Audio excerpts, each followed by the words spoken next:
Okay. Good morning.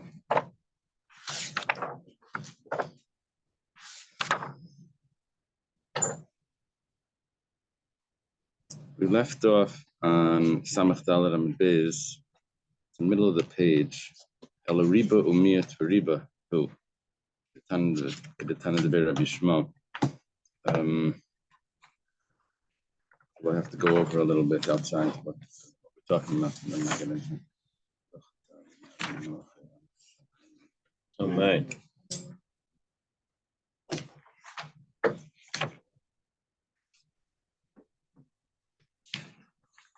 Okay. Thank Hashem, we're able to learn Torah every day. It's less of a learning, we should have basic English. Okay.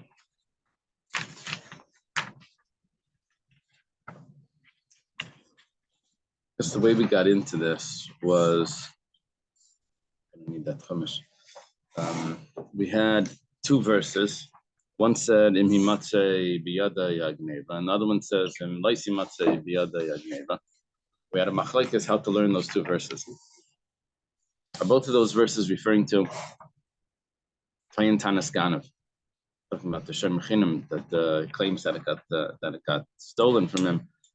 Are both of those verses referring to the guy the Shem Chinim that claims that it got stolen from him, or is the first verse referring to an actual Ganav? The second verse is referring to that it got stolen from him. Well, we started to discuss if you have the two verses, so what do you need the two verses for, and this and that, and how does the other one know that other thing from, and how do you know that it doesn't apply to Aveda? We ended up saying that we have another verse from Tana de Bechizkiah. Tana de Bechizkiah teaches us that a Ganav himself has to pay kefal, and the pasuk says that he has to pay kefal if someone steals. He has to pay kefal, but the Tana de Bechizkiah taught us not only if it's an animal, but even if it's also anything else. And we learned it from a klal prata klal. Now we had a little bit of an issue with the klal prata klal, and so we claimed that we have the first words of that verse. This is a new verse that Tana de Bechizkiah was using. It says, "Im himatzei timatzei biyadei hagneva," and we said that himatzei timatzei, that is a klal and another klal. What we're going to do is we're going to take those specifics and insert them in the middle. The only problem is, what the Gemara left off right here was that we have too many specifics to insert in middle with. At that point, we have nothing else to learn from it. So the Gemara now switches, and it says, "Ela riba umiyat riba." Rather, what's happening here is not a klal prata klal. Klal prata klal, the way it works is that when we're done with it, we're left off with including everything that is similar to the specific, just like the specifics is this, but a riba miyat riba means a inclusion, exclusion, inclusion. It's the same words in the text. It's just, do I view it as a specific, as a generality, specific generality, or do I view it as inclusion, exclusion, inclusion? And then what I'd be left with is that I really include everything except for the whatever I just excluded. There's a little bit more than including everything than anything that's similar to the specific. You see, by the klal or prata klal, I'm including everything that's similar to the specific. That means that I'm not really including everything. I'm just including things that are metaltel and gufay mama, and things that are movable and have intrinsic value. And now with extra words, it's going to include. No, it still can only include what's similar to those, but those specifics are limiting the inclusion. Okay, let's take a look at how it works. Rather, we're going to look at timatzei. We're going to view it as a inclusion, exclusion, inclusion, as it was taught by the Tana de Rabbi Shmuel. The Tana de Rabbi Shmuel, b'mayim beis pa'amim. Actually, there's a verse that says anything that's in the water you could eat, anything that has fins and scales in the water you could eat. So it says twice in the water. Now, what type of water are we referring to? Talking about fish that you're allowed to eat, kosher fish. So, what type of water? Well, actually, the pasuk then goes on to say, in the rivers and in the streams, or in the oceans and in the rivers, rather. It sounds like, where do I need to have fins and scales to eat kosher fish? That's only in those rivers, in the oceans and in the rivers. But let's say in the small channels and all of that, maybe I don't need fins and scales because it only says that I need fins and scales in the over there. So comes to tell me that it's actually including everything, and it's only excluding whatever detail it is. I don't know exactly what detail it's being excluded there. It's only including one detail. No, but if you know what's being excluded by when it says by the oceans and rivers. Okay, whatever the case is, it doesn't matter. But over there we see that Rabbi Shmuel did a riba miyat by the 2 times it says waters. Riba, it's 2 ribas, 2 inclusions.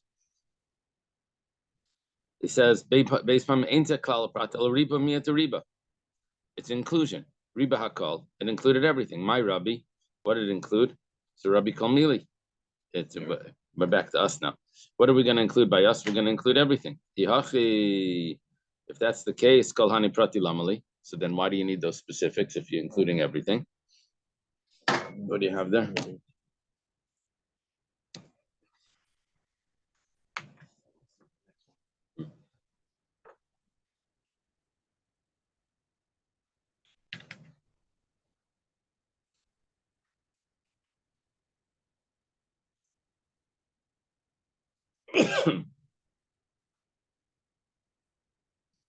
In the end over here, it says, according to the generalization method, which would teach us to apply the verse only to bodies of water that are similar to seas and streams. But rather, according to the limitation amplification method, that's riba miyat riba, teaches us to apply the verse's law to all bodies of waters with the subsequent limitation serving to exclude but one type of body. Yeah, he doesn't say. Exactly, I had that before. Okay. It would have excluded, but because it doesn't, it only excludes one thing. What thing is that? I don't know. Okay. I don't know. Okay.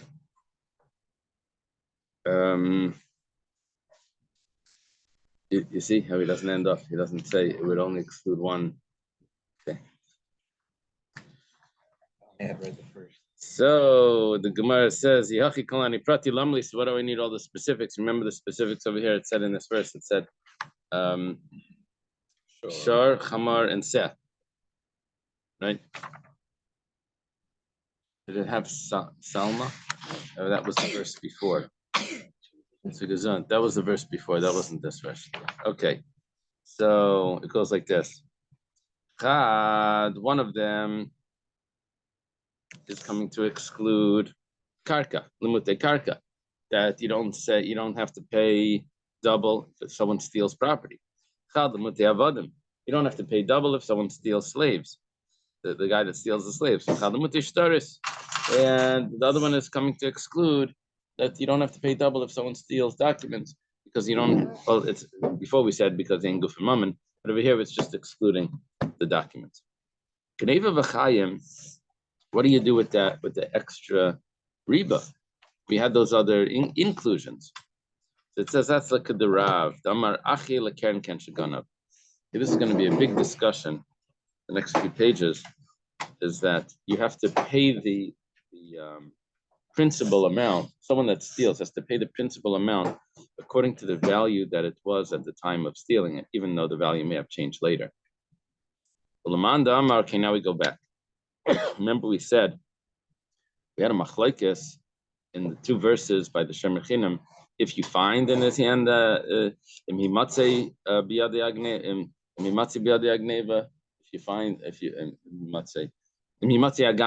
if you find the thief, and then we had if you don't find the thief. We had a discussion what that was referring to.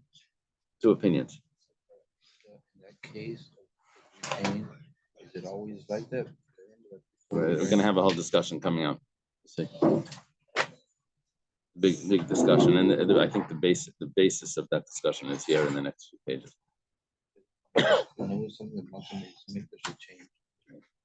We'll see. According to the one that says that each verse is teaching me a different thing. So then what do I have? In Yimatzi Aganav, the first verse told me that you have to pay kefil, that a Ganav has to pay kefil. The second verse, it has to pay double. The second verse tells me that the guy that claims that it got stolen, but really he was the thief himself, he also has to pay double. So what about the other verse that Tana de Bechizkiya was using? What does he do with that verse? Basically, what does he do with the entire last page? My time at the Rav. Rava Bar Ilai says, what's the reason for Rav? The Amar Rav holds that whenever there's a penalty and the person himself admits, so he doesn't have to pay the penalty because he admitted on his own. It's only when witnesses come that he has to pay. But let's say he admitted and then witnesses came later. But he had already admitted, he rushed into court before the witnesses showed up. So he's absolved from paying that penalty. And where did we know that from? The Ksiv, that if he gets caught because of witnesses, then he's going to end up paying it in court. But this is excluding the Mashiach Atzmai if he makes himself guilty. Okay. How does he make himself guilty? Because he admits. The victim gets paid that second portion too. If he would show, the victim would get paid that portion if he gets caught. Yeah. But when he admits it, then he doesn't have to pay it. That's right? nice. That's nice for him. Gets more. Well, I think he saves the court from all the detective fees. Oh. Did they have court fees like that? I'm not sure. I'm not sure if they have court fees. They did? Less. Of what the court fee was for each case? The thing is, people representing other attorneys. It's a gazant. Today they have in the Besdin, they have tayanim, which is like lawyers. They come in and they try to tell the judge, according to this Gemara, you should be this, and then they come and they present the case better. And the dayanim hate it because they say look, you think we don't know the halacha? I mean, basically you're just corrupting the Gemara to fit with your client's claim, But the reason why they have to do that is because some cases ended up in court after, and they said we didn't have representation. They didn't let us take in. So they said no representation. Okay, so then the whole thing is it's off. It's void. So they have to allow these tayanim in. Yeah, the Besdin likes lawyers better than tayanim. American law, they don't claim to know the dayan. They want to tell me American law, okay, that's very interesting. But the halacha, they get insulted. You're telling me the halacha, Yeah. Charge like 5,000. Probably. Okay. You get off easy. What does the lawyer say? He says, it's a very good question. I have to sleep on it. And he pushes the clock. Okay. So,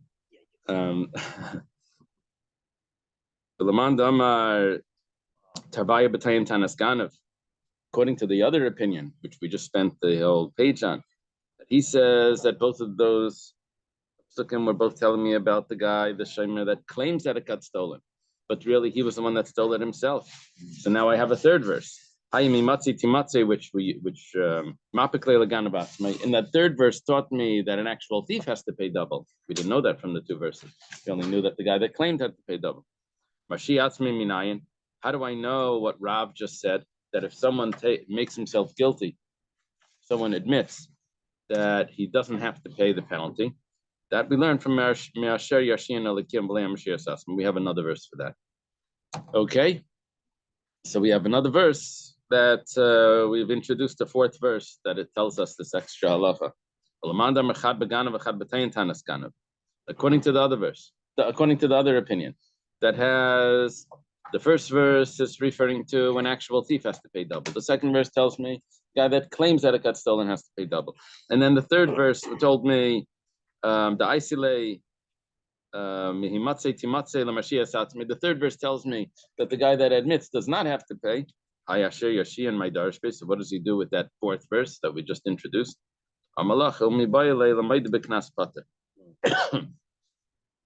Someone admits to a penalty, he's exempt. Now, I'm not sure exactly what's going on over here, because if he's exempt when he admits to a penalty and witnesses show up afterwards, then for sure he's exempt to a penalty when witnesses never even showed up. That's what we're basically doing here. We know that he's exempt if witnesses show up, according to Rav. If witnesses show up afterwards. So why do we have to tell me? I'm not sure.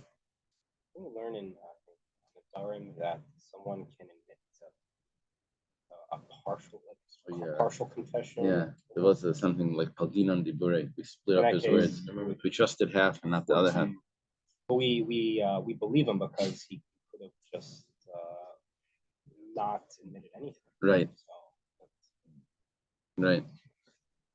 So in that case, they make it guilty all the way. Because partial is not the whole thing. I don't know. No, Open up the door. I don't know. I don't remember exactly the details. Manda Amar Tavaya B'Tayin Tanaskanov, and according to the other opinion, that says that both of them are talking about Tayin Tanaskanov. And you already used up with the guy that claims that it got stolen. So we already used up all four verses. So what is he going to say? He just argues on that. Says, I don't need another verse to tell me, because he actually argues on that din of Rav. Says that if someone admits to a penalty and then witnesses show up, so now you're chayav because the witnesses showed up. You can't just rush into court and say, 1 second, I have to say something first before they speak. You know. The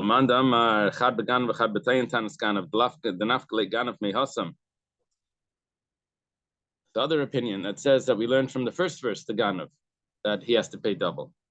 And the second verse tells me Tayin Tanas Ganav. And we know already Ganav. The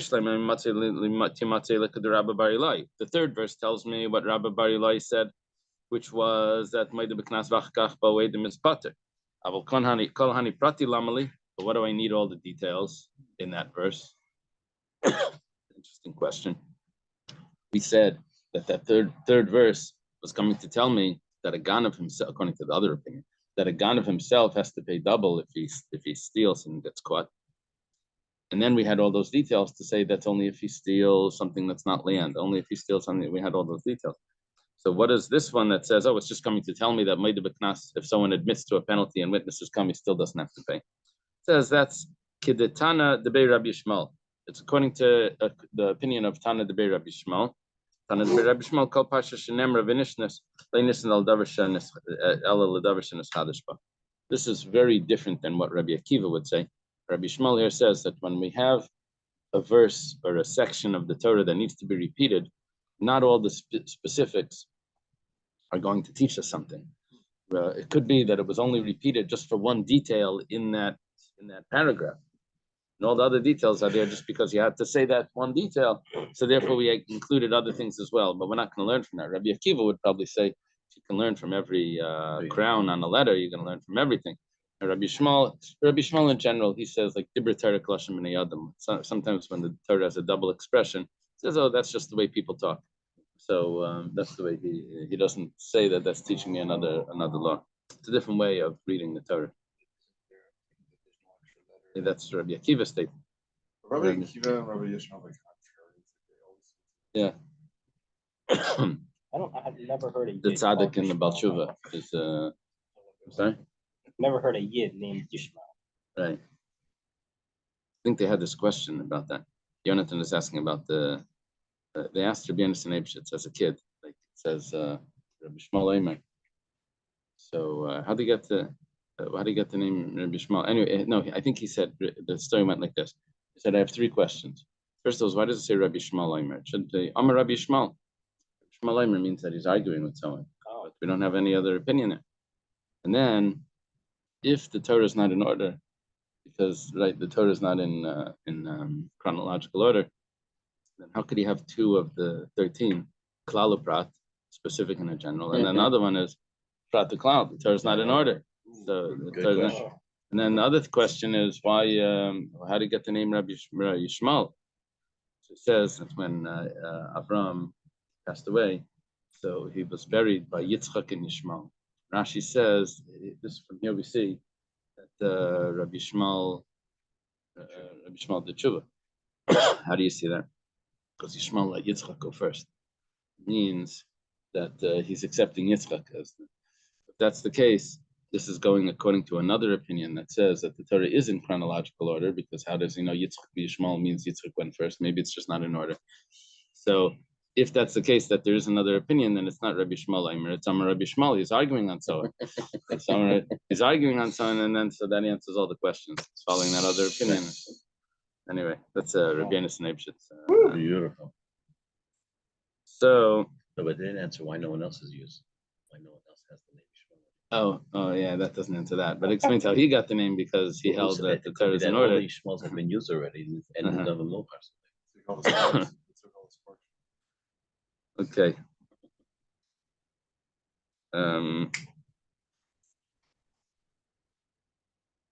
That terrible joke in the you see the Milsa de Bedichos, your friend.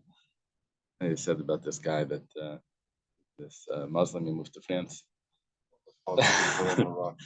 Anyway, he gets they told him over here in France, his name instead of Muhammad is going to be Jean-Pierre something. So anyway, he comes home, he tells us, with the parents, say, what did you learn in school? He said, oh, they told me my name is now Jean-Pierre. So he said, what, you're embarrassed of your Muslim heritage? They hit him. He comes to school next day, so what, it was something with bruised. He said, I just became a Frenchman, and right away I got beaten by a Muslim.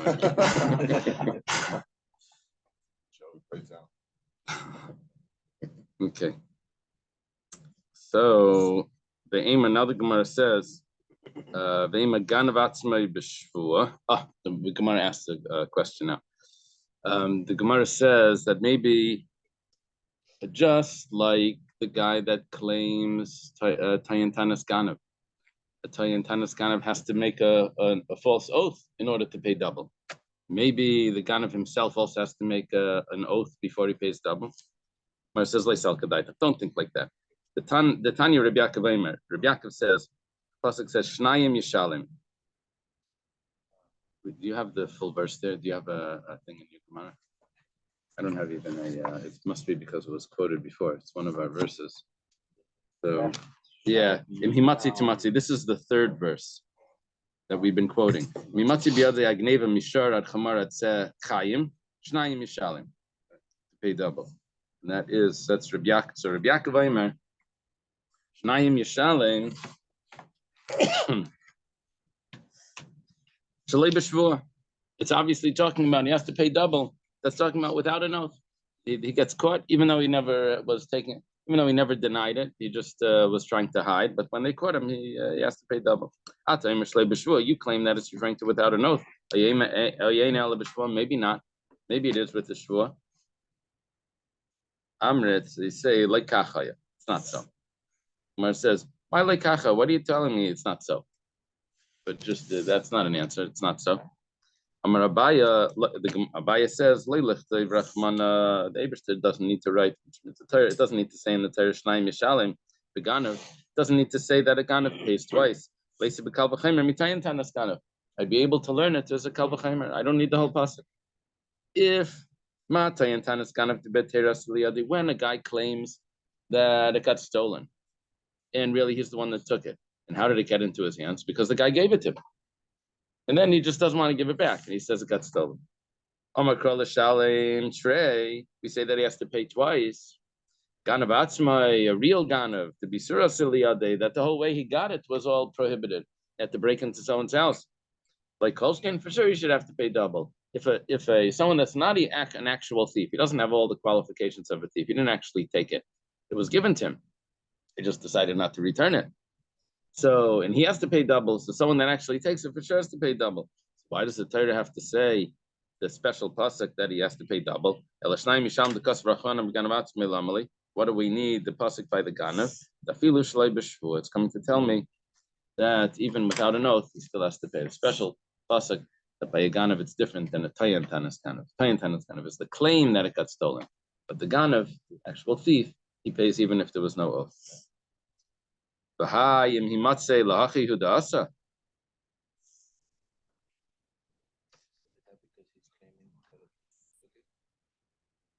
the one case is that is where he claims the thief took it. Well, let's say he is a thief, he broke into someone's house and took it. So if he claims a thief took it, he has to pay double. If he breaks into someone's house and takes it, he also has to pay double. But why does the pasuk have to say that? If he claims, then it's a kal v'chomer. If the owner gave it to him and he put it in his house and it's there, he's just washing it and he decides not to return it. So he comes into a category of a thief. So an actual thief for sure is a thief. So What the about, reason why the pasuk says it is to tell me that he's chayav double even without a shvua. Does intent factor into all of any of this? Say, for instance, someone thought it was his, but it wasn't. It looked just like his own, and he took it. It was his. Is there any? That's a good question. I don't know the answer to that.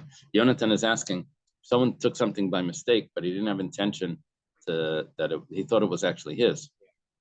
It turns out that it was someone else's. And then he gets caught. Does he have to pay double?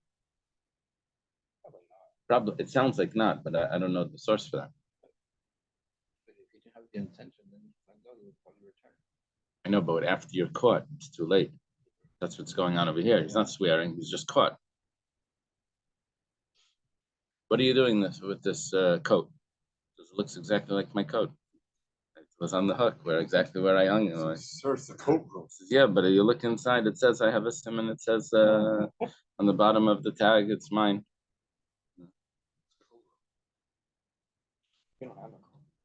Remember, Shlomo Kalbach said that when he was working for the Rebbe, so they didn't pay him.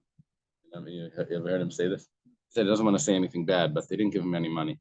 He said he didn't have where to sleep, so he would go to a parking lot and he would open up a car that wasn't locked and he would sleep in the car. And if the guy would come in the morning and say, "Hey, what are you doing in my car?" He'd say, "Oh my gosh, this looks exactly like my car."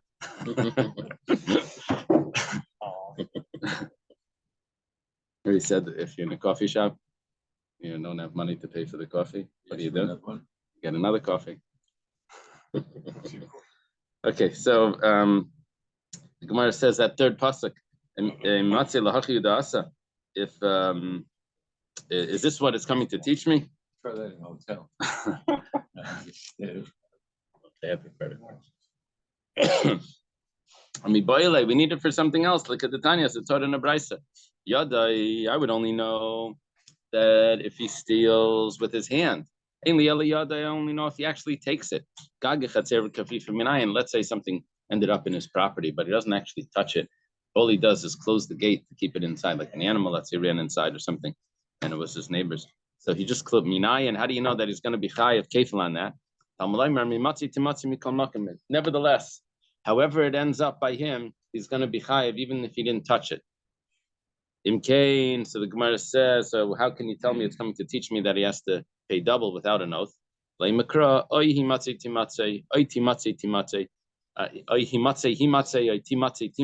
have kept the verb in the same conjugation. It didn't have to switch it. What is the fact that it says once himatze and then again timatze? Shema min hatarti is coming to teach me two things. One, that you don't have to touch the item to be chayiv kefil. Just if you lock your gate when you have your neighbor's animal inside, that's considered stealing. And the other one is that a ganav pays kefil even without a shvur, even if he didn't swear. Okay. Gufa. We learned before, not exactly these words, but we did say that we had, was it Rav that said it?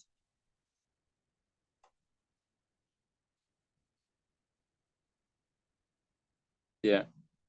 That when it comes to paying the principal gets paid according to its value that it was at the time of stealing. Now the Gemara is going to go through these details. Keren, when it comes to paying the principal payment, Ken Shaganav, you have to go back to what it was at the time that it was stolen. When it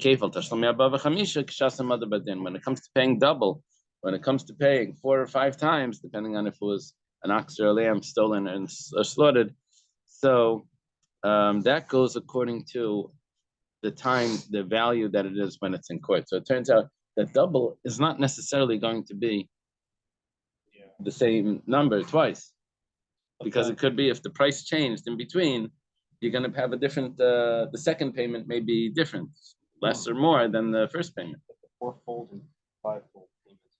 I remember the other day, just for certain animals. Yeah, just for the ox and the lamb. That's from a puzzle. Yeah. That's kind of Yeah, it is strange, but we can't get out of that. Yeah. Then the brakes. Wouldn't it be 2 times whatever value at the time of sold? And The first time? that's what I would have thought. Turns out no. The first time is the value as it was at the time of stealing. The second one is you have to pay again according to what the price is right now when you're standing in court. Okay, let's take a look. My time with the Rav. What's the reason for Rav? Amar Kra, the pasuk says, Gneva v'chayim. Says, stole it, and the chayim is like the live animal. Amai kamar achman chayim b'gneva. Why does it say chayim by gneva? Gemara says, achi lekeren ken shaganav. We have to like enliven the first payment to take it back to the way it was at the time of stealing. Okay. Amar Rav Sheshis. Rav Sheshis says is a common statement for Rav Sheshis to say when he doesn't like what Rav said. He says, Amina, I would say, Kinayim v'shachiv Rav Amalah Hashmait. The Rav was probably sleeping when he said this. I'm not sure if that's and I think he's excusing Rav's statement. That's what he's doing, saying that don't be hard on Rav for saying this. He was tired. The Tanya was done in a brisa. The brisa says, now this is the reason why Rav Sheshis disagrees with what Rav is saying. The brisa says, Kachusha v'hishmena. I was the first one on Zoom. Sorry, I came late. I know. So they call me Sleepy Joe. No. No, personally, oh my goodness. Good Life isn't all about you. The world doesn't involve you. You're Always. looking at me. Dr. No, Stein I'm just just came. saying. Dr. Here, the Stein. Gemara was Can talking we just learn The that Sleepy Gemara's Joe, talking about please? something there. Nothing to learn. Oh my goodness. That's Rav Sheshis who said that. Yeah, Rav Sheshis said that Sloppy about love.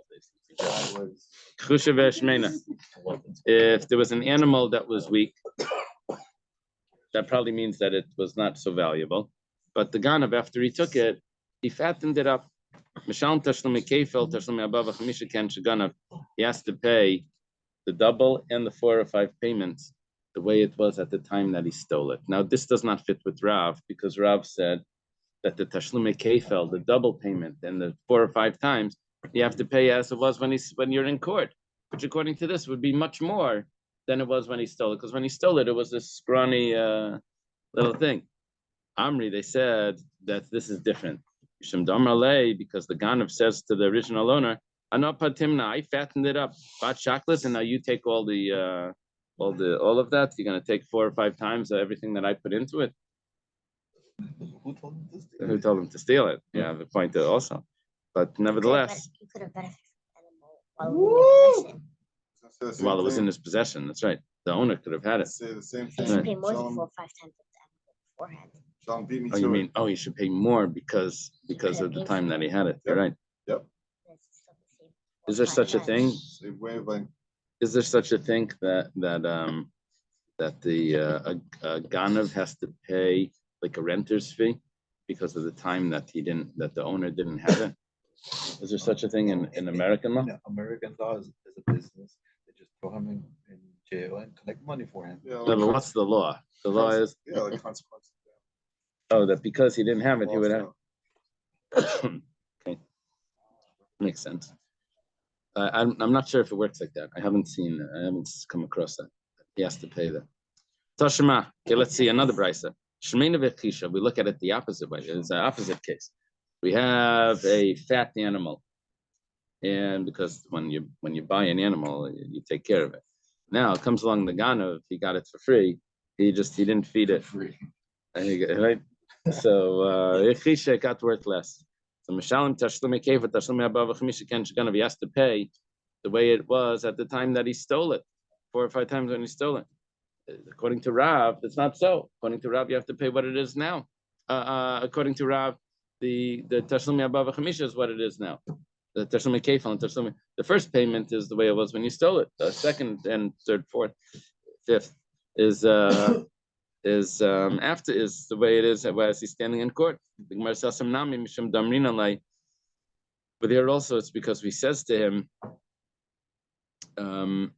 Mali katlakula, Mali katlapalga. Says that when you started to not feed it,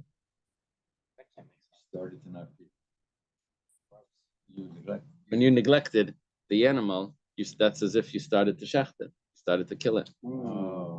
So what's the difference how long the shechita takes?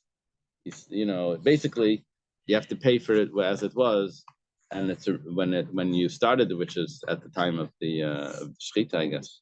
Although at the time that he stole it. Otherwise, like if someone stole food and then just ate it all. Yeah, well, that's what we're going to see soon also, that when you change an item, whenever someone steals something and changes it, then he always has to pay what it was at the time when he stole it. They can't just give it back. You take someone's food or you chew it up and spit it out and say, here, you really want it? Yeah, that's right. No, but the terrorist. So you have to pay I'm sorry? Damage the food. You damage, but yeah. But it's more than that. We say the food is yours and you have a debt. Now you have to pay the debt. What if someone steals a cow and he uses it in the field at the time while working? So he has to replace it. He becomes responsible for everything, even more than a shayal. Shayal would be exempt on that, right? A baro would be exempt, but a ganav would be chayav. Yeah, one step more. The opposite of when they check the sheep or the ox. There it goes up and either 4 or 5 times. Right. Yeah. And what he's saying that when you shecht it, he has to pay 4 or 5 times. It goes up in value. It's a penalty. It's not that the ox goes up in value.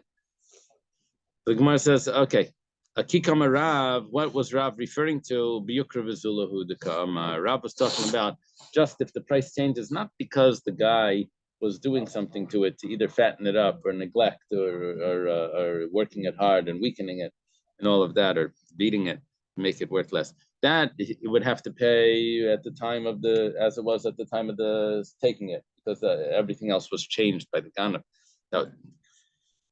What was Rav talking about? Just if there was inflation or something, the price of animals went up. So the Gemara says, what are we talking about? Let's say, at the beginning, the animal was worth 1 zuz. Now, when it comes to show up in court, it's worth 4 zuz. That's going to be 4. It's going to have to pay 16 zuz, according to this. Because at the end, he has to pay as it was, Karen Ken Shaganav, he has to pay, well, it's going to be 17. Because it's with the first print, no, it's not 17, it's going to be less. It's going to be 13. Because one of the four is the Karen. It's 1 plus 3, right? Let's say it was a lamb. So it's 1 plus 3. So he's going to have to pay 1. Plus he's going to have to pay another 3 times what it is worth at the end, which was 3 times 4. It went up in price. This makes Chaykadia look like a fairy tale. Okay, so Karen Ken Shaganav. So and the Karen is going to be as it was when it was originally. The Gemara says 1 second. Lema pliga de Rabba de Rabba. But according to this, Rav is arguing on Rabba. That's not a real kasha, but we're just surprised because Rav can argue on Rabba. Rabba's later than it. Rabba says Some say that it's Rava. Rob is Sleepy Rob. Yeah. Hi man, this person, the Gazal Chavisa Decham Mechavre, he stole a barrel of wine from his friend. Meikar Shav Yezuz originally was worth a zuz. Then he waited 30 years. And then at the end it became aged wine. It's hard to find. It got worth 4 zuz. So what the halacha is, Tabrei Shasya, if the barrel broke or he drank it, Mishalim Dalet, he has to pay 4 zuz. It's bar memela, but if it broke on its own, Mishalim Zuzah, he only has to pay 1 zuz. Now, according to Rav, according to Rav,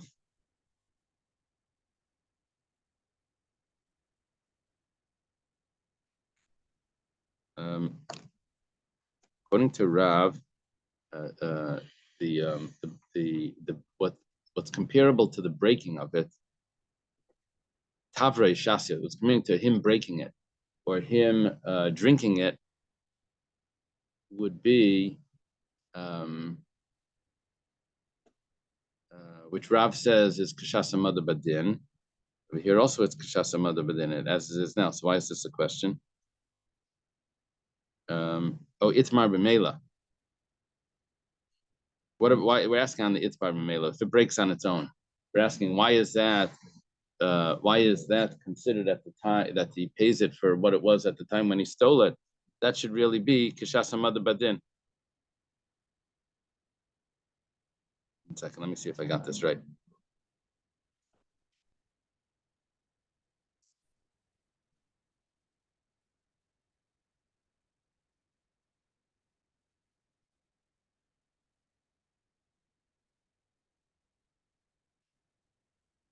He's shy to the ghost, huh?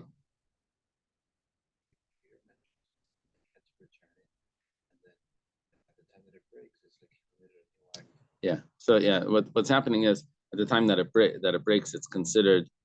That's not at the time that it breaks.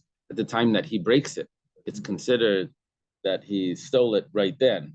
So right then, when he broke it, that's when, because what's happening is the bottle of wine really was supposed to be returned to the owner. So as it's aging really, I know it's in Reuven's house, but Shimon, the owner, is the one that's really having his wine aged just in someone else's house, in the Ganav's house. So then when Reuven goes ahead and drinks it, so at that point, he just drank Shimon's aged wine because it was always belonged to Shimon. It was never, but on the other hand, though, if it just automatically broke, then we don't say that he did another act of breaking, and we say that we say that the time of stealing it was the time of when the obligation to pay came, and we say that he has to pay at what it was at the time of stealing, which is only 1 sus. What about the rental fee? Occupying a place, like storage, long-term storage. All right. So the question over here is, though, I hear what you're saying, but the question over here is, when someone slaughters or sells the ox, that would be comparable to breaking it. According to Rav,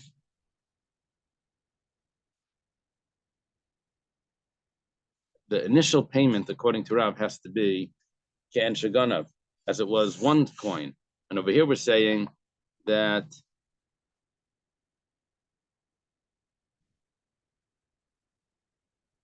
Tavrei Shasya is all 4 coins. We didn't divide up the initial payment from the others. We say even the first payment has to be 4 coins and not 1 coin. Okay, so the Gemara says, Kikam Rav going to Mikar Shavi Dalib say Shabbos. What we're going to do is we're going to say it's the opposite. Rav's case was when you pay, what the scenario was that it was originally worth 4 coins, and then at the end, when it comes the time when they end up in court, it's only worth 1 coin. So Keren Ken Shaganav. The Keren, the original payment, that's what it was at the beginning, which is 4 times. But the extra payment, the fine, the penalty, that's going to be Kshasama Badin. We're going to make the penalty less on the person. We're going to be more lenient on him. And the penalty is only going to have to pay the one coin 4 or 5 times. Okay, well, Tani Rab Chanina l'siyui de Rav. Rab Chanina has a brisa that actually supports Rav. Rab Chanina is maybe even older than Rav, but his brisa supports Rav. It says Balabaya Shatan Tainas Gana Bipikadan. Let's say you have someone that was watching something, and he claims that it got stolen from him. Benishba, and then he took an oath. V'haida, but then he admitted. Boedim, and witnesses come to say that he actually has it. So it depends. If the witnesses came before he admitted, then he has to pay Mishalim Kerem Chaimish Vashim. He has to pay the principal, and he also has to pay, because of his oath, he has to pay a Chaimish and an Asham.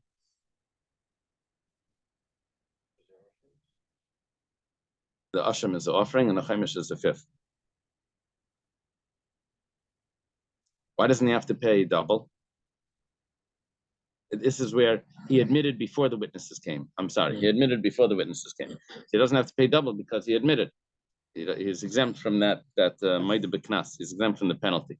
He has to pay a different penalty of the false oath that he doesn't get out of by admitting that I swore falsely.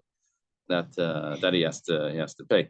But if he admits after the witnesses come, which is basically means he doesn't admit, then Mishal Tashlum Kefel, he has to pay double, v'asham, and he has to pay also a fifth. Rabbi Yaakov says that if the kefal is exactly the same price as the fifth, and that's only going to be possible that the fifth is if there was a price change. What would the price change be?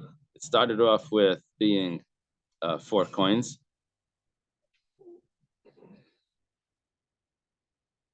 The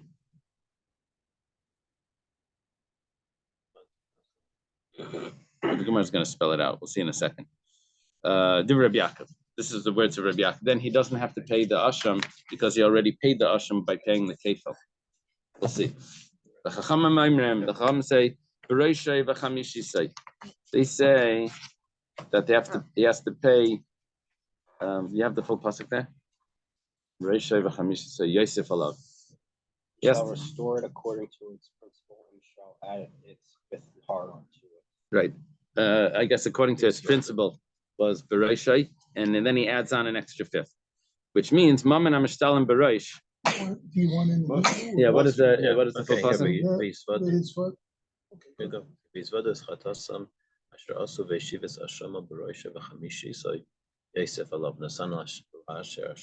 So v'heisheves hashamay bereishai. That means he restores the principle, the guilt. Bereishai. That means like first. And then he has to add on an extra fifth. Now the Chachamim say that Maman Amishtalim Bereish, the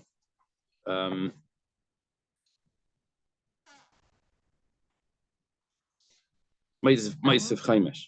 You only add a fifth on the Keren. Maman shein Mishtalim Bereish ein Ma'aseh Chaimish. He says if there's a double, then you don't. Whenever you have to pay more than the principal, then you never add on a fifth. That's what he's saying. Now, according to Rabbi Yaakov, if the fifth and the double payment were exactly the same, then you're exempt. But if it wasn't exactly the same, then you would have to pay both the kefel and the fifth.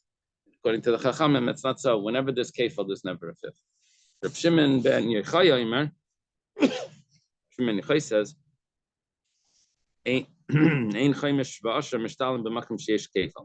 that you never pay. It sounds like the same thing, right? You never pay a chaimish and but he's adding in the asham. You don't even bring the guilt offering if you have to pay kefil, because Reb Shimon bar Yochai is adding in the asham. Okay, now the Gemara goes back to explain what happened. Rabbi Yaakov and the Chacham would say that you have to give the guilt offering. The question is, do you have to give the asham ever? Sometimes you give a 1/5, even though you're paying kefil. Tani Mias, it was taught that the fifth could be satisfied by the kefil. That's the words of Rabbi Yaakov. Echidami, what's the case? right? Ilema demikar shavidal b'seif shavya arba. If you say that originally it was worth 4, and at the end it's also worth 4, so the fifth is going to be the same as the double. Kveila arba, the double is going to be 4 chumsha zuzah, but a fifth is only 1 zuz, because the way we get a fifth is we divide it by 4 and we add it on the top. That we can then altogether it's 5. So over here it's 4 already. So one of them is going to be the fifth. It doesn't match up to the kefal. Elalav, it must be the mikara shavi arba. Originally it was worth 4. In the end it's worth 1. Aha, the kfela zuzah, the double payment is only 1. How much is the fifth? Chumshi zuzah, and the fifth is also 1. Because according to Rav, the kefal is only paid as it is later, not as it was at the time of stealing. This is a raya, alma keren ken shekanav, terslami kefal, terslami dalvei, shasa mother badin. That's the support that Rabbi Chanina gives to Rav.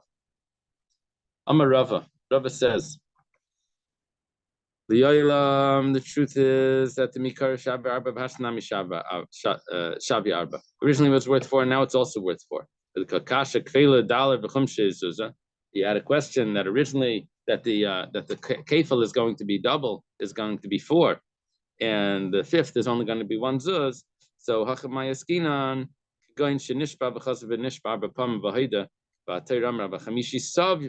We're talking about that he swore 4 times falsely because how did he ended up in a different bezdin, I guess. And he swore again. So each time he has to pay another fifth, which means that all the fifths equal the kefal. So that's going to be 4 for the kefal and 4 for the fifths that he's going to have to pay, because every oath requires another fifth. Omar Mar. Master taught, which means that we're going to re-examine something that we learned in the Brisa. Yeah, but it's 4 zuz.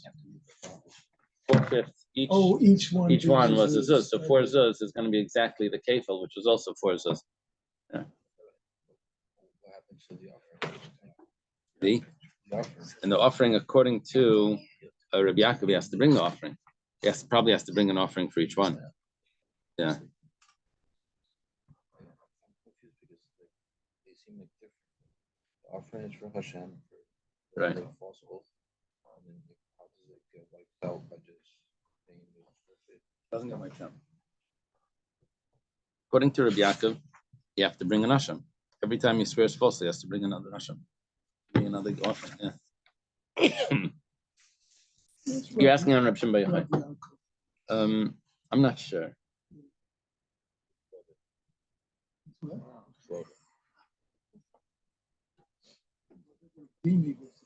No, Rabbi Yaakov is a Tana. So he's on the other page. It's between Rav Avram and Rav Yitzchak.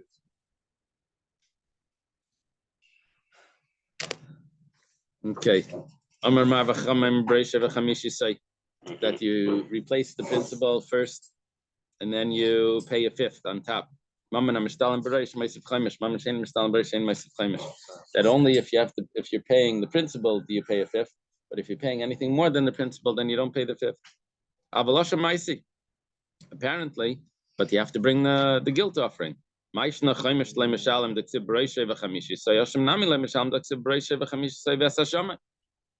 don't you have to? Why doesn't that wipe out the carbon as well? If you only pay the fifth because there's only the original payment. But if there's more than the original payment, then you don't pay the fifth. But if you read further in the pasuk, the next verse says, the next word of the pasuk says, and you have to bring the guilt offering. So if the guilt offering would only be there, seemingly, if there's a fifth, and if you're paying more than the original, then there's no fifth. And maybe there shouldn't be the asham either. That's our question on the chachamim. Amrilach Rabbanan, the Rabbanan would tell to you, you swear falsely, only on an oath. A chatas is brought on things that are karis. Yeah. It's a special asham gezelis. Someone swears when he's denying money. So the Amri Lach Rabbanan, the Rabbanan would say es paskikra. It says ve'es ashamai in the asham. That's a division in the pasuk, which is telling me that when it comes to the fifth, that has to be only an original payment and not anything more than that. Ve'es ashamai, that's coming to separate it from the previous words to tell me that you have to bring the guilt offering even if you're paying a little, even if you're paying more than the original payment. It's only the fifth that gets exempt if you're paying more than the original payment. When people go in court and say, I'm taking the fifth. You know what he means when he says people. He's asking for a friend. Reb Shimon ben Yochai, what does he do? Reb Shimon ben Yochai says that you don't have to bring a guilt offering either. He says, V'es arbikra, the Vav brings it back together because it says and the and brings it in. The Rabbanan say to you, yes. If it wanted to join it together, it didn't have to say yes, and it didn't have to say the Vav to join it together. Reb Shimon ben Yochai says, Es le'sagid le'kasav. The option of not saying S, that's not an option. It has to have the S there. S is it's like an arrow, right? That points to the article, or whatever it is, to the object. So it says we're talking about money that goes. Doesn't mean anything. It doesn't mean anything, right? That's the bench. In Yiddish, it means something. So it's coming to separate between Mam and Gavaya, which means the sacrifice, and Mam and Hedyet, which is the fifth, the money. So we didn't want to put them in the same clause. So it says S in the middle. Hilkach hasavav arikra. So therefore, the pasuk comes along and adds the vav. The vav comes and separates it, and instead of separating, and joins it back together. That if you're not paying just the original payment, you're paying more than the original payment, and not only don't you pay the fifth, but you also don't bring the sacrifice. Yom Rabbi Loi. I also learned that in Torah law you can't self-incriminate yourself. Right? Yeah, So that's true. Where's the whole point of the mission?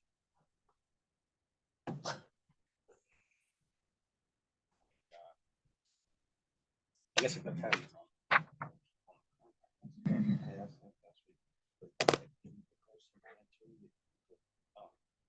In regards to monetary things, if he admits he has to pay, and when it comes to things like sacrifices and that, he has to also acknowledge that he's guilty.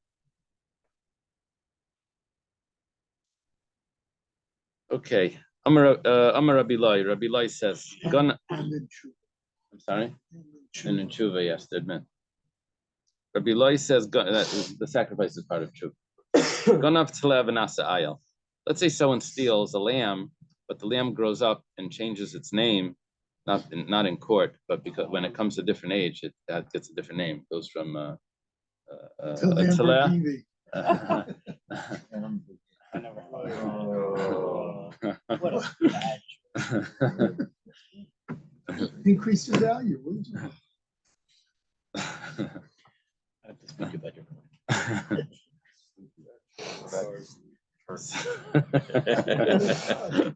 Okay, so Rabbi Loi says that if someone steals a lamb and it becomes a ram, Eigal v'nasa shar. Ram's a good truck.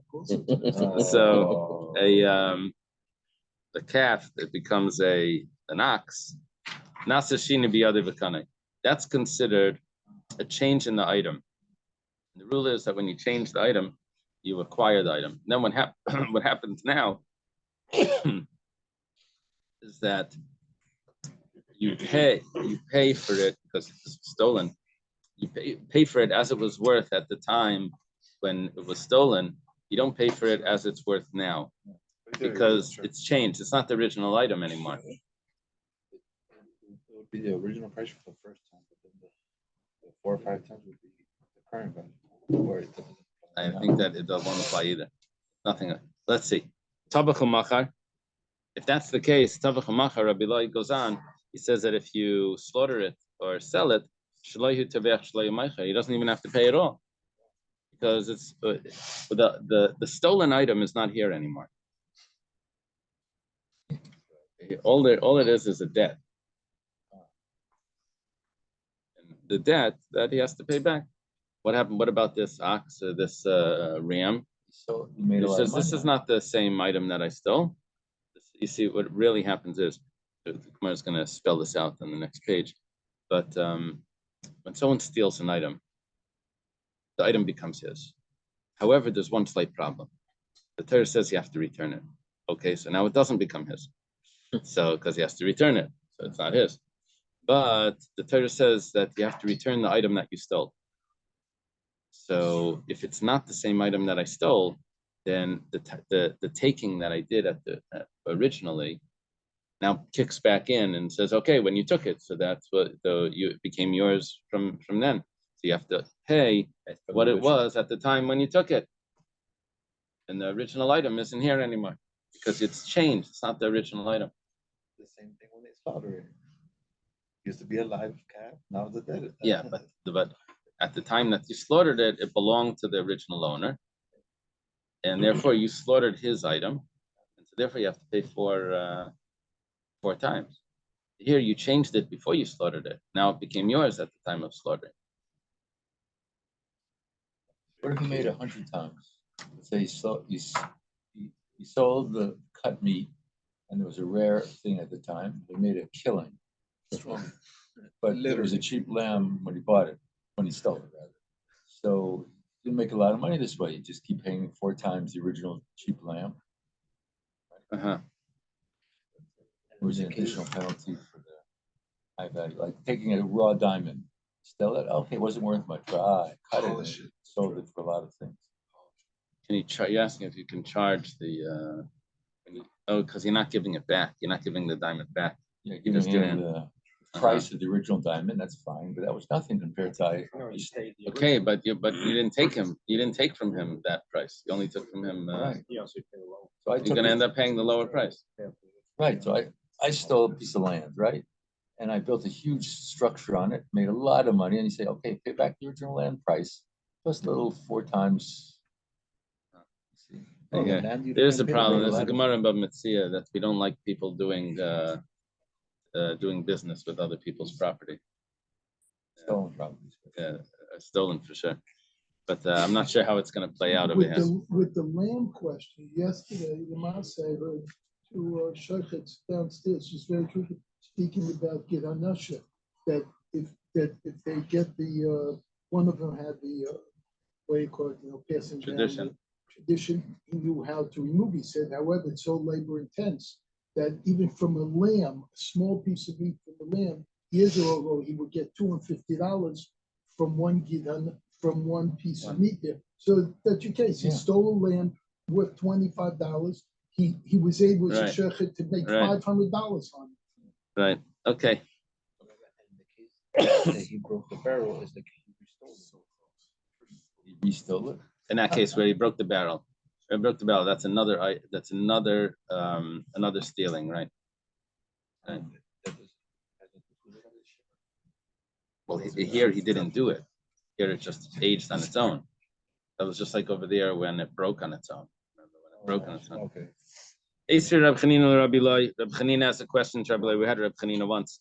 Reb Chanina says to Rabbi Loi, "Ganav Kleven Asa Ayel. If someone steals a lamb and it becomes a ram, Ego Vanasa Shor, a calf and it becomes an ox. Mishal Tashlim Keval Tashlim Abava Chamisha Ken Shaganav.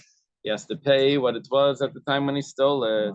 If we say that he acquires it, why does he have to pay it all? He's slaughtering his own item, he's selling his own item. What do you want to say? You want to say that he doesn't acquire it? Why is he paying the price that it was at the time that he stole it? He should pay what it is now. Basically, what he's telling him is that there's a problem with that price that you're quoting to me. There's got to be a mistake one way or the other. He can't pay what it is now, Mishum Damalei, because he tells him, Tura Ganvimimach. I stole from you an ox. Tura is an ox. Dichra Ariam Ganvim Dichra Ganviminach. You have to do that in a question form. Tura Ganviminach, Dichra Ganviminach. Did I steal from you an ox? Did I steal from you a ram? Stole from you a little baby, a lamb, and the thing. So therefore, we can't say that he has to pay what the price is right now. Amalei tells him back, Rahman alitzan mihai daita. Heaven, Hashem should protect me from that way of thinking. Amalei tells him back, Adarab, on the contrary, Rahman alitzan midaita didach. Hashem should protect me from your way of thinking. Okay, I don't know exactly what the significance of this sounds like the way my students argue. No. Has notes? Let me see what it says.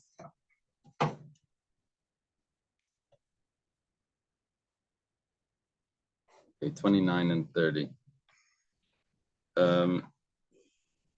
Rabbi Eloi argues that if the change aspect in the animal is significant enough to consider it as distinct from the original stolen article, then it is by the same token significant enough that the thief shall be deemed to have acquired the animal with regard to not being liable altogether for subsequent slaughtering and selling. Okay, I understood that. Rabbi Chanina holds that the two matters are not interdependent. The animal can be deemed changed with regard to there being no fourfold or fivefold penalty for the changed portion of the animal, yet not changed with regard to the thief remaining liable for slaughtering or selling the original portion of the animal. Okay, so what Rabbi Chanina is saying is that regarding the payment, we say that it changed, and therefore you have to pay what it was originally. But regarding do you have to pay bichlal, we say that it's not changed, and you do have to pay. If it was changed, then you don't have to pay the 4 or 5 times. Okay. Maskefla Reb Zera. Reb Zera is a question. Strong question. Usually maskef is supposed to be logical. Esvei is when they quote a brisa. Esvei is they're quoting something. Maskef is like, some logic.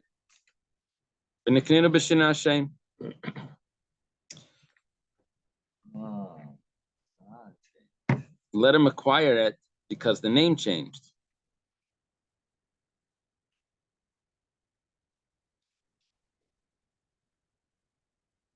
Who says that it doesn't change? Rabbi Chanina.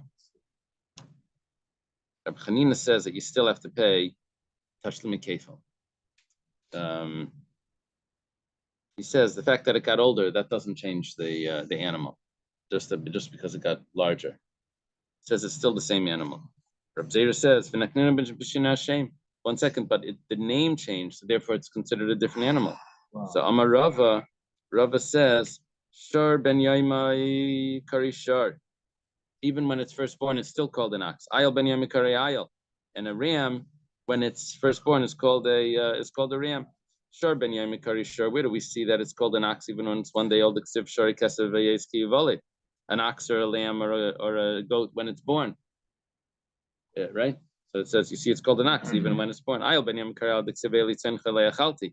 Elamud Leachal Kvasim Achal. Yaakov says to Lavan, says, I didn't eat the rams of your sheep. I didn't take any. I was an honest shepherd. I didn't take any. It says, you only didn't take the rams, but maybe you took lambs. Is that what he's saying? He took lambs, but not rams? Alav Shmami, no. It must mean that Ayal ben Yamikari Ayal, that even if it's 1 day old, it's called a ram. And he's saying, I didn't take anything, even a lamb. It says, Mikol Makim Kasha. Okay, whatever the case is, what's Mikol Makim Kasha to Rabbi Loi, Rabbi Chanina's question.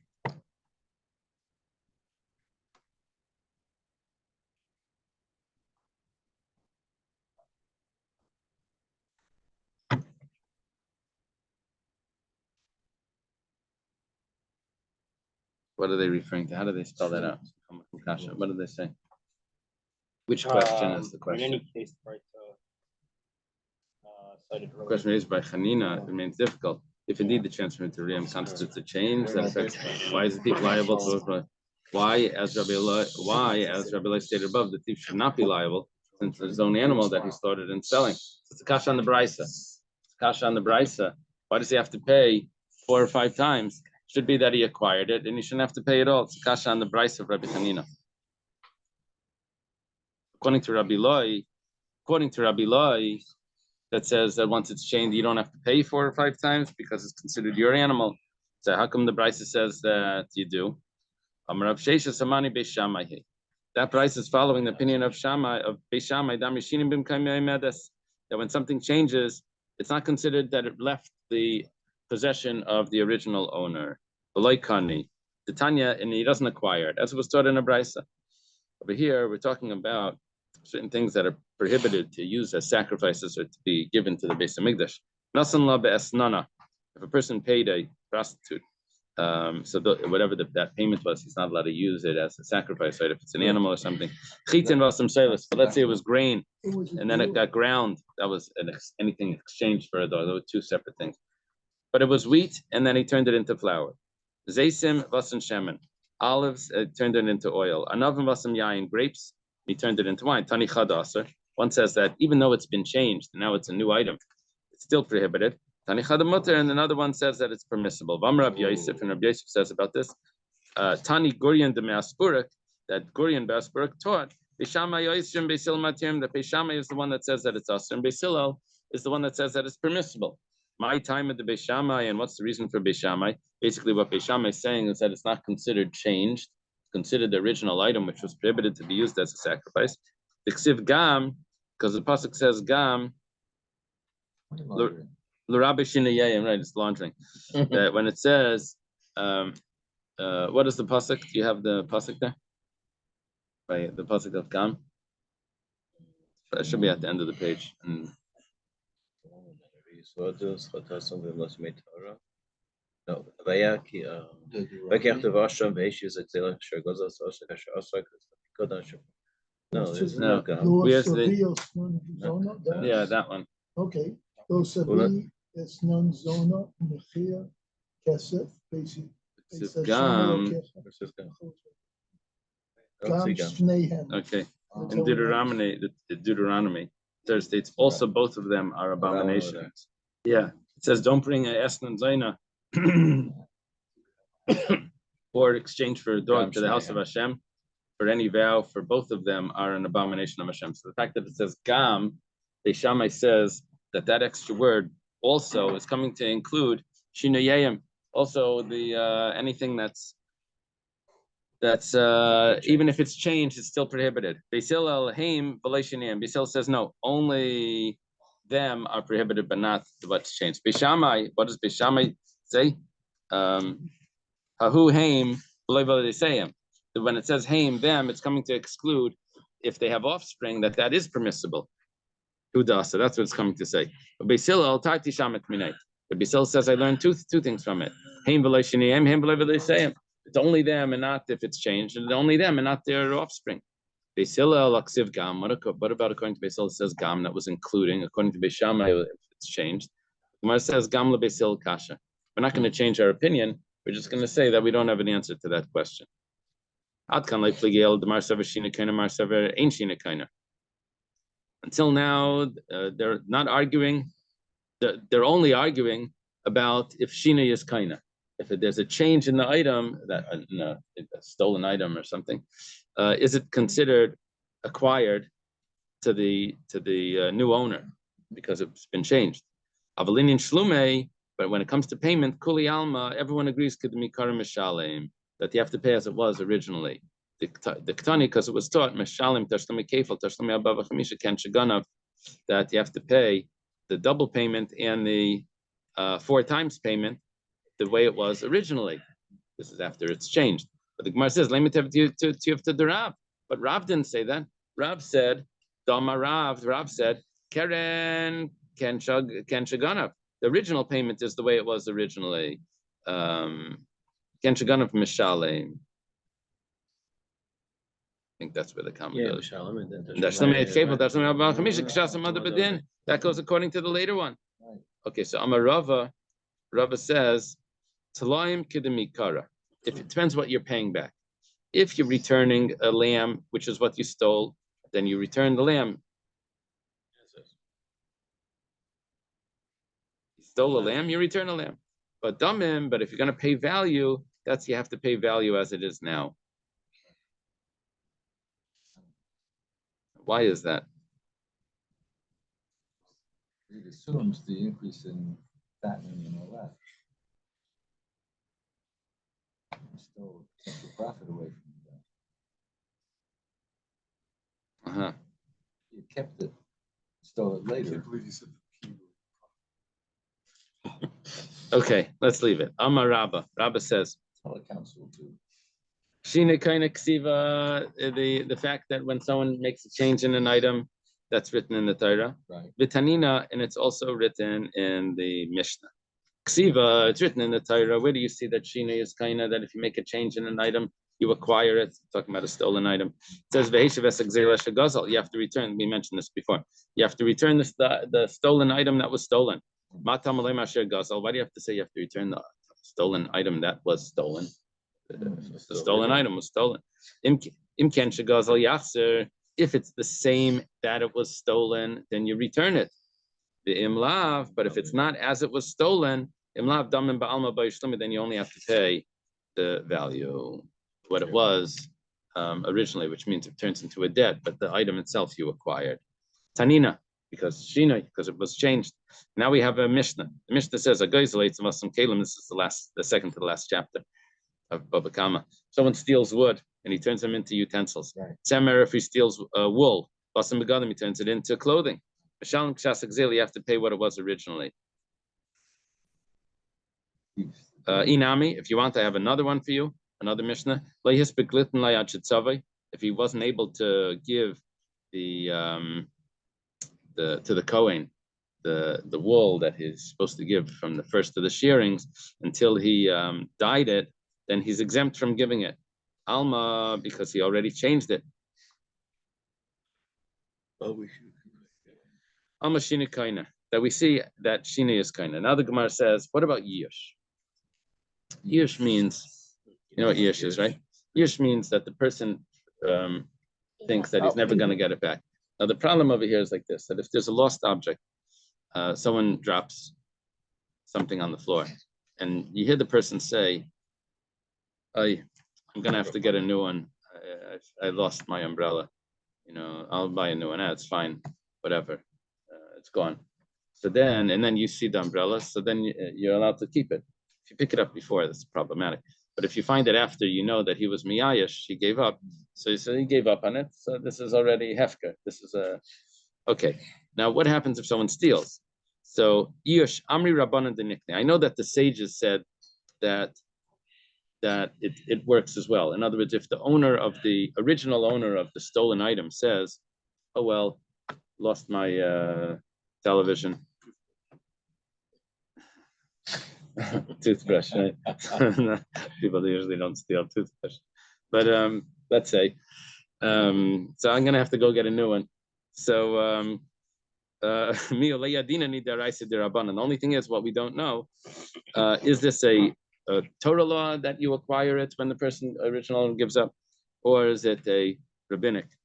Yeah, my father had a friend that someone stole the television, and but it only turned on with a remote control, and the guy left the remote control, and he was so nervous that the thief was going to come back that he put the remote control on his porch with a note.